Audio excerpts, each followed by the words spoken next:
Hello lovely people, my name is Emma and today I am bringing you a fairly huge book haul. There are 40 titles in this book haul. I haven't done a book haul on this channel in a very long time. I believe it's been at least 3 months, maybe more. And we have had Christmas in there, so as you can imagine, this one is hefty. This is go get a snack and a cup of tea. We're going to do this. I've broken it into sections. We're going to go for fiction standalones first, then fiction continuations of a series, and then non-fiction books, and if I remember there'll be timestamps down below. The first little group that I'm going to talk about actually are the 3 books I got in a bookish advent calendar that my mum bought. I'll link the Easy Shop down below if I can remember. So these are fairly cute. There were 3 books in the bunch for kind of other little bits. One of the books is a Penguin Little Black classic, and this is The Life of a Stupid Man. This is a translated fiction. I believe it's a Japanese translated, and it's in the modernist form, and it's supposed to be very strange, lots of kind of little vignettes, lots of stream of consciousness stuff. It's super tiny, hence the name The Little Black Book, and I'm intrigued by this. Plus it's translated, which I always love. Then the box also contained 2 of the Atticus Vintage Classics collection.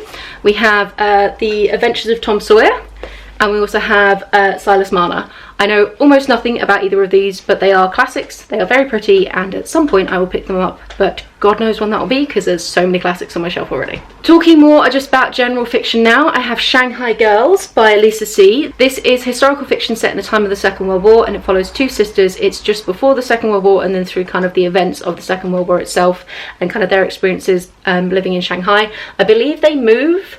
I believe one of them might go to America and one of them stays. I'm not 100% certain. I really like Lisa C though. I read her book, The Tea Girl of Hummingbird Lane, and absolutely adored it a few years ago. So when I saw this in a charity shop, I wanted to grab it nice and quick, and it's actually on a 5-star predictions because I really like her work. So I'm intrigued by this one. We have book 1 of a series. This is N.K. Jemison's The 100,000 Kingdoms, which is book 1 of the Inheritance trilogy. N.K. Jemisin is a real like juggernaut of fantasy writing. I don't know much about this one in particular. I think it's a kind of peasant girl, or sort of lower down in the social ranking girl, finds out she's next in line for the throne, and then all the kind of political machinations around that. I read the Broken Earth trilogy last year. It's one of my all-time favourite books. Incredible fantasy series. So off the back of that I was like, I just want to read more of N.K. Jemisin, and I don't really mind which one I jump into next, so I grabbed this one. Super psyched. We have Gingerbread. This is a reimagining of the Hansel and Gretel myth, I believe. Helen Oyeyemi is an author who I've kind of had a mixed response to. I disliked her book Mr. Fox, but really enjoyed her book White is for Witching, so I want to jump in again with almost like a tiebreaker to work out, do I like this author or not, basically. So I think that this is going to be interesting. Very interesting. We have the Book of Koli. This is by M.R. Carey, who wrote The Girl with All the Gifts, which was a really fun zombie kind of romp that focused on plants. This is another kind of sci-fi fantasy sort of horror book that is again focused on plants. I did actually start reading it in the car whilst I was waiting for a mate of mine to finish up at the hospital, but it's a really kind of quite jarring writing style, so I don't know when I'm going to kind of feel like I have the headspace for it. I think it's either part of a trilogy or a duology, but I really like horror that focuses on plants. I think that they are kind of quite insidious and creepy in their own right, and they make for really good like horror sci-fi protagonists as such, so I'm very intrigued by this. We're intrigued by books today, apparently. That's what I'm going to be saying. I picked up The Ghost Bride by Yangtze Choo. I read The Night Tiger by the same author a couple of years ago and enjoyed it. It's Malaysian kind of folklore focused. The Ghost Bride is about the practice where when somebody's son dies, you can basically marry off their kind of spirit to a living bride so that they will always have like companionship in the afterlife. I believe I may have butchered that explanation, and it's about a woman who basically offers to do this, and then mystical freaky things happen, sort of the boundaries between the living and the dead start to blur, sort of spooky creepy stuff going on. Really excited, and I really enjoy reading about folklore from other cultures. It's something which I really want to expand what I'm reading, and Malaysian folklore is fascinating. A book that has been super hyped on BookTube ever since it came out, and I believe for good reason, I'm very intrigued, is The Only Good Indians by Stephen Graham Jones. This is a horror book, and Stephen Graham Jones is Native American, and it is about nature's revenge on a hunting party, I think. This was again a kind of spur of the moment decision. I don't know much beyond just like everyone's really buzzed about both this book and then like Stephen Graham Jones in general, so I'm kind of slightly here because of the hype train. I'm also just kind of here because I want to read more creepy books, and also I'm here because the cover's cool. So like we're just kind of here. We don't know I don't know when I'm going to grab it, but I mean, this could be fun. I'm taking part in the Octavia E. Butler slow read along, and the next book I've grabbed for that is Bloodchild. This is a collection of her short stories, Bloodchild being the main one of it. I'm not normally a huge fan of short stories, but I am going to trust in Miss Butler's writing to carry us through. I'm like taking part in the read along in the sense that I'm trying to read all of her work in a relatively condensed period of time, like in the next sort of year to 18 months I want to have read all of it, but I'm not actually following the schedule at all. But I'll link some stuff down below if I remember. There's so many things to link for this video about like details of the slow read along, or just Google it. And I really like her work. She's a really iconic sci-fi fantasy writer, and yeah, I'm enjoying reading all of her stuff. On my e-reader, and in some of these cases audiobook, I also grabbed The Untamed Shore. This is a thriller, I believe, mystery focused on sharks. They definitely have a big play. It's by Silvia Moreno-Garcia, and I read 2 of her books last year and deeply enjoyed them. One of them's on my all-time favourite list. The other one is so close it might as well be up there as well. So I'm again just kind of plowing through her back catalogue. I'm trying to like not just jump around from author to author, and when I find someone I like, to really like try and commit to reading more of their stuff. So this will hopefully help with that. I also have Tracey Chevalier's Remarkable Creatures. This is a dramatisation or fictionalisation of the life of Mary Anning, who was a really important fossil finder in kind of Victorian era, or like maybe like late Edwardian, late Georgian, early Victorian, late Edwardian, Georgian, can't remember. Having a bad day for history. But yeah, basically it's kind of a dramatisation of her life. The movie came out recently, or maybe got postponed. Who knows anything anymore? I'm not very good today, am I? I think it's gonna be interesting. I know a lot about Mary Anning. I love fossils. We're here for this. I picked up a copy of Wilder Girls, which was really popular, I think at the beginning of 2020, or maybe like late 2019. It's a YA, it's kind of like a body horror, body gore thing. I think it's got some kind of connection with plants again as well. I don't know much other than like, again, it got very hyped, and because it's got this sort of maybe plant connection to it, I'm intrigued, and I am trying to sort of expand my horror reading. I'm like tentatively tipping back into that world. So this one I've heard only good things, and I'm definitely interested, and I think YA horror might be a good way for me to do horror with my night terrors. I also grabbed a copy of Such a Fun Age, which is like a contemporary book that is about a kind of family crisis, and then basically a woman being accused of stealing, I think, a white kid, and she's the black babysitter, and it's about kind of the sort of implicit biases and sort of casual racism around that, and sort of bystanders.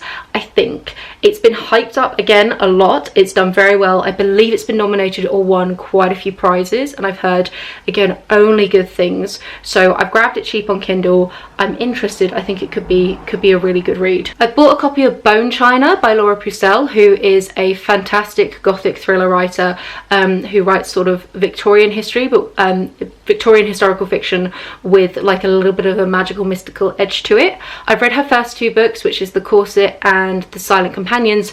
Loved both of them, so I've grabbed Bone China. I'm not too sure. I think it's something about an old house. It might be doing an intergenerational thing. I don't really care what the story is. I just know that I really like her work. So again, like I said, I'm trying to grab these authors that I know I enjoy. Like, why am I not reading more of their stuff? It's such a like sure thing for me. So I'm really excited, and I think once I've read this one, I'll have read everything that she has out. I've grabbed a copy of Mr. Loverman. This is by Bernardine Evaristo, I think, who wrote Girl, Woman, Other, that has done incredibly well this year. I've read it, it's stunning. I know nothing about Mr. Loverman. I just, off the back of reading Girl, Woman, Other, was like, let's check out this author's back catalogue. And this was the one that I think was either on Kindle or I grabbed an audiobook maybe. And basically, it was a spur of the moment decision, and I know it's contemporary because I know that that's what she writes, and I'm assuming it's very kind of literary because again, that's what she writes. But I don't know anything content-wise about it, and I'm okay with that. It's going to be one of these kind of book hauls, isn't it? I have The Ballad of Black Tom, which was actually the Goth Lit book club hosted by Chapter Kate. The book for, I think, November maybe, and I just failed at reading it completely. This is a horror by Victor Lavelle, who is a big horror writer who does a lot of stuff to do with race as well. Again, this one in particular, I think it's a horror novella. I don't know much more than that, but I'm probably going to try reading it in February because the buzzword readathon kind of actual buzzword for that month is colour, so I think that will be a good one to tick off black in the sort of spectrum of colours. I also, because of one of the readathons, grabbed The Jumbies, which is a middle grade book that I know almost nothing about that was a group read, and I was like, yeah, it's cheap on Kindle, it's middle grade, I'll totally get to it, and then I just didn't. So that's my bad. I do need to actually prioritize that. And then literally last night I bought Silver in the Wood. It's a fantasy novella about the wild man who lives in a green hollow. It's kind of riffing off of all sorts of fun folklore stuff. Apparently it's an MM romance. It's quite short, and just again, I'm intrigued, I'm interested. There was a lot of spur at the moment. Everything is cheap on Kindle right now, purchases. This is what happens when you get all the like Christmas sales. I just go a little bit crazy. But to be fair, last year I got This Is How You Lose the Time War in exactly one of these spare of moment things, and that was one of the best books I read last year, and sparked me like jumping back into sci-fi in much more of a bigger way than I have done in ages. So I am always comfortable like grabbing a cheap book for quick, like off spur of the moment, because they normally result in something really good. So that was all of the fiction books that are kind of standalones or starting a series, but I've also been kind of collecting the next books in a series to try and kind of commit to making more dents of the various series I have on the go at the moment. So we're going to jump in and talk about all of those now. I have Wintertide, which is book 2 of the what's it called, the Riverroth series, I believe. The first book is Rotherweird, and it's kind of historical fiction with a bit of a weird fantasy twist. It has a very kind of Island of Dr. Moreau vibe going on it. This sort of jumping into like a parallel universe thing. I had a really good time with Rotherweird. It's creepy and has a bit again of that like body gore, like messing around with nature kind of vibe. So I definitely want to continue on in the series, and I think it's a trilogy, so this is book 2. I have grabbed all of the remaining books by Walter Moers in his Ammonia series that have been translated into English that I have left to read. He has a huge collection. He does like absurdist fantasy, which is fab. I've read 3 of the books. There is like 7 or 8 in the series, but not all of them have been translated into English. He was originally a German writer, so some of them I won't be able to get access to, but the ones that I can get access to are now The Alchemaster's Apprentice, which is the next one I want to read and is on a 5-star predictions list, and this is something to do with Echo the cat who is learning magic. And then we have The Labyrinth of Dreaming Books, which is jumping back into the same city from the City of Dreaming Books, which is called Bookholm, which is a world made up entirely of books and bookshops and things related to reading, and it was built on top of like some catacombs, which were the world's biggest library in this particular fantasy world. So we're returning back to Bookholm. It's 200 years after its destruction, which was kind of the culmination of the last book, and I don't know what we're doing there, but I don't really care because I love Walter Moers. He writes just such like weird, zany fun. Think like Terry Pratchett, Neil Gaiman, but I actually prefer his stuff. I think he kind of does slightly more interesting things. I think his plot is always a little bit tighter than their books, and he really he writes big books. These are the 2 smallest from his collection, but he it's a sprawling journey that you don't mind going along because every single stop is just like so much fun. So I have so much time for him as a writer, and I'm really excited to get to these last 2. But I'm also bummed out that once I've read them there won't be any more. That's always a danger with authors that you enjoy, like having that balance of wanting to read everything because you really enjoy them, but also not wanting to burn through all of their content, especially when they're not writing anymore like he isn't, and then having nothing left over. It's hard, it's sad. My brother has bought me Before the Coffee Gets Cold book 2, which I think is like Tales from the Cafe or something. This is a translated Japanese fiction. I read Before the Coffee Gets Cold last year. Adored it. They're like little vignettes. It's a coffee shop where a particular seat you drink a particular coffee, and you can go back in time to a moment in the cafe, but you can't leave the seat and you have to be back before your coffee gets cold. It was such a beautiful, like heartwarming, like this is why human beings are lovely kind of a book. And I'm really interested to see what book 2 is going to do, because it's not a series in the sense of like a continuation of a plot or anything. It's just kind of like, let's jump back in with this world and hang out with some more characters in it, and I'm really happy with that. I've grabbed Storm Cycle, which is book 2 of the it's called like the Kingston Cycle or something, but basically book 1 is Witchmark that I read literally this month. I finished it like 3 days ago. Just grabbed immediately the next one. It's like an alternative historical fiction set in like just before the First World War, or like their equivalent of the First World War, and it's about a world where like magic is not really allowed and is sort of outlawed, and it's about a doctor who is a magician, kind of, he basically gets outed, and it's about his experiences, and there's like a crime mystery thing going on. The world's quite elaborate and complicated, and it's sort of a bit of a wacky zany plot that at the end of it, like, I don't think that all hangs together, but I had a good time, so I don't really mind. But it was good fun, and so I've just like bought book 2 so that it's ready for me. And I think by actually having these like book 2s and book 3s of various series, I might actually finish these series and stop forgetting that I have so many on the go. In a similar kind of thing, I've got The Burning Page, which is book 3, I believe, of the Invisible Library series. This is a world where there are like multiple parallel universes, and particular books, like various classics, are the same across them, and like that's how you kind of measure the sort of constancy between the worlds. And it's a like big epic battle between like chaos and order.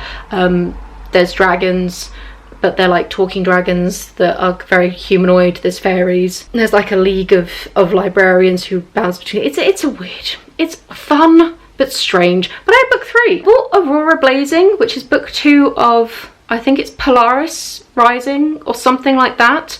I can't even remember the author. I haven't read book 1 yet. I can't remember what it's about beyond it's a sci-fi. And yeah, it was cheap. It was like £2 on Kindle. I was like, well, once you get around to reading book 1, wouldn't it be nice to just have book 2 ready? And it's like, you have to stop doing this, Emma. You've done the exact same thing with the Poppy War. I have the Poppy War on the next one off the Poppy War on my Kindle. Haven't read either of them yet. Have so many series on the go. Why am I buying up an entire series that I haven't even started? What if I hate book 1? This is stupid, but it's what I've done because it was only £2. So now I have both of them. I should probably read them at some point. I think there's 3. It's a trilogy. I will not buy book 3 until I've read at least book 1. I solemnly swear on camera now, which means I'll probably buy it tomorrow, so it's all going well. I think that's all of them. Let's just double check. Oh no, there's one more. I also bought Defy the Worlds, which is by Claudia Gray. I've read Defy the Stars last month, just finished it. It's like an artificial intelligence sci-fi epic. It's like a slow burn romance to it. It's kind of space opera-y, intergalactic wars. It's great. I had such a good time. So I've bought book 2 ready. I really want to jump. This is a world that I definitely want to jump back in with like really soon. I love artificial intelligence conversations about like what makes somebody a person compared to a human, and like could artificial intelligence reach a point where they had their own souls, and like, oh, I just love the characters in this world. It was fab. My December wrap up is out. I like gush about this book in that, so go check that out if you want. But yeah, so I've grabbed book 2 for that one. Okay, let's talk non-fiction. 2 that were on my November TBR that just did not happen. One of them is Charity and Silvia, a same-sex marriage in early America. This is looking at a particular marriage in early America that was kind of an archetype of its time, and through it looking through the lens of same-sex marriage historically and in a modern day context, kind of what do we know about it. It's actually a bit more of a beefy academic book. Formatting wise, it's interesting. I think this might be somebody's like PhD thesis or something. So I don't know when I'm going to get to it, but I think it's gonna be really good, and I'm really enjoying jumping in with like LGBTQ plus history. I've been reading a lot more of it recently and loving it.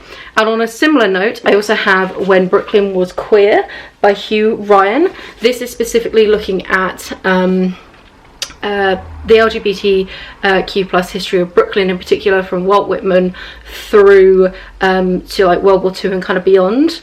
Again, this one's fairly new. I believe it was actually published in either 2019 or 2020, so it's a newer title than some of the other ones. And yeah, I don't know much more beyond that, but I think I'm going to enjoy it. So yeah, I like histories of people who have been kind of ignored, and like the challenges that can face when they've either been ignored or actively wiped out of kind of the written record, and all of the kind of history that I read last year around that kind of topic I really enjoyed. So I'm excited to try and jump in with both of these. I'm thinking one of them will be for the history challenge, almost definitely. I grabbed War Doctor on audiobook. This was on my medical memoirs TBR list that I kind of put out a while ago. This one is about a guy who is specialised in being a doctor within war zones, and I love medical memoirs. I think they're fantastic. This one is a big, well-known, one of the like giants of that subgenre. So it's going to be really good to get to it. I also grabbed a little bit of a spur at the moment, How to Do Nothing, which is kind of a self-helpy book, but really is looking at sort of the issue of like burnout culture within like millennials and younger, and this idea of like having to constantly be productive with our time, like at work but then also at play, and this idea of like how do you actually do nothing, and the effects that all of this sort of constant need to find ways to almost like monetize and like hustle everything that we do, like what effect is that having on both our mental health and like our physical health. I'm intrigued by it. I've not read this style of like self-helpy social sciencey book in ages, but I do generally like I like them. Sometimes I think they should have just been a TED talk, but sometimes they're really cool, so I'm intrigued. I picked up a copy of Native, which is the subtitle of that is Race and Class in the Ruins of Empire, and it's essentially looking at like Britain's squeamishness about conversations to do with race, especially off the back of like our history with colonialism. I'm reading Black and British at the moment by David Olusoga, I think, mixture of audiobook and ebook, and loving it. It's like a really in-depth look at the history of black people within the UK, going all the way back to like Roman times and then all the way through to kind of like modern day, and sort of our kind of history with the slave trade and also with like plantations. And yeah, I'm having such a like, it's so good, so interesting. So this one I think is going to be more of like a modern day look at like off the back of all of this history, like how are we interacting with conversations about race now, and sort of what is the deal with America, with Britain, and like trying to basically ignore a lot of our past. So it's called A Searing Modern Polemic, and I think it's going to be really good. It was nominated for a ton of prizes, so very excited about that one. I bought 4 dinosaur books almost immediately after finishing my dinosaur and paleontology video. I just went and bought 4 off of World of Books. I don't think you've seen them yet. Ooh, nearly threw them at you. I have Dinosaurs Rediscovered. This is the latest in like general dinosaur scientific writing, where are we now kind of a vibe. This was one that was recommended by a bunch of paleontologists on Twitter to me in like separate different moments when I read their book, and then would be like, where do I go next? This is the consistent name that comes up as being the most up to date currently. It's a 5-star predictions book, so I'm going to get to it soon. I'm very excited. I have 2 books on T-Rex, which is interesting because I'm not actually that bothered by tyrannosaurs. The book one of them is the Tyrannosaur Chronicles, which is the biology of the tyrant dinosaurs. The Tyrannosaur is like such a big name in dinosaurs. It is like the one that people know. It is the celebrity. It is like a very hardcore apex predator, so it will be interesting to find out a bit more beyond just the like hype myth around it, because I've never been bothered by them. I think they're very overhyped, so I'm hoping this book can basically change my mind. Similar to that, there's also Tyrannosaurus Sue. This is about the discovery of like the most intact Tyrannosaurus skeleton that we've ever found. It got named Tyrannosaurus Sue after Sue Fisher, maybe, who found it. The woman who found it is named Sue. And then it was kind of tracking its sort of history in terms of like the bidding wars surrounding it, like who gets to have it, what does it mean. And I really like history of paleontology and these particular like history of science moments, as well as just learning about paleontology in general. So I think this is going to be interesting. The last book that I read like this was The Dinosaur Artist, which was pretty cool, so I am intrigued. And then on a kind of similar note, but going further back in history, we have The Dragon Seekers, which is the discovery of dinosaurs during the prelude to Darwin. So it's looking at like the really early first fossils that were being found, and like what were they doing to the scientific community at the time, how were people reconciling this information with religious beliefs at the time, and like just really where has our foundation of knowledge come from, because it was the discovery of lots of these different fossils that sparked some of the things of like Darwin thinking about evolution and like what kind of the way that our body of thought for biology has kind of led up to today. So I think this is going to be really great, and there's going to be some names of people who I've read about before, but I like history of ideas. We're going to keep going with all of our non-fiction. I have Fat Cow Fat, which is a mixture of a memoir and also kind of a social science and biology science look at being a fat person in society. I've just read recently What We Don't Talk About When We Talk About Fat by Aubrey Gordon, very long title, which is looking at anti-fat bias in the world. Bloodchild, and this book is actually a mixture of more of a memoir of the author's personal experiences. I can't remember the author, I'm sorry, it will be down below, but also looking at some more of the social science behind it. So there isn't much out there at the moment about specifically like anti-fat bias and weight loss, health and like nutrition and science and all of that kind of stuff wrapped around. So this is the book that I found that I think is going to do, like, talk about what I'm the most interested in next. But there is going to be a big chunk of memoir that I'm less bothered by, just because I'm always less bothered by memoir. I also picked up The Queens of Animation, and this is looking at the women who were involved in early animation with Walt Disney. This one, just again, spur of the moment, it's been on my want to read list for quite a while. I love looking at sort of, again, like forgotten figures through history, the various contributions that women have made to science and art and all these things, and I think this one's going to be really fab. I think Natalie from Curious Reader was talking about this a while ago. I could be wrong there, but I think this is one of her recommendations and I think it looks fab. So again, kind of mentally bookmarking it for the history challenge. I think that'll be a really fun history. I love like micro histories of stuff. And then I have 2 books about the history of maths, because I am now reading at the moment A Brief History of Mathematical Thought, and it's very intense but fab, and I'm deeply enjoying it. So I've just decided to grab 2 more. One is The Weapons of Math Destruction, and this is looking specifically at how statistics can be used and manipulated to kind of change your mind, and how that has shaped kind of the political landscape that we're currently in at the moment, and sort of fake news and all that kind of thing. And then there's also Humble Pie, which is looking at the actual mathematical mistakes that have happened over the years that have then led to really groundbreaking advancements in kind of technology and in the mathematical community that have led to really important things, and like the importance of mistakes in scientific process in general, and how like happy accidents are a great thing. And I think that's it. I think that's all the books. So yeah, so I've been going a little OTT with some of my buying. I do need to chill out, pull back. I'm thinking let's not go for any more until maybe my birthday. My birthday is always a good book buying time. That's early March, so I'm kind of putting myself on like a casual book buying ban until then.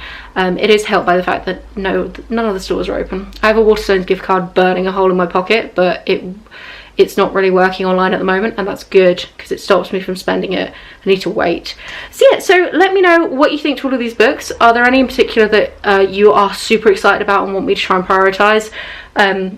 Have you read any? Are there any that you're thinking like, why have you bought that, Emma? That sounds lame. Do let me know everything in the comments down below, and have a wonderful reading week, and I will chat to you soon. Bye.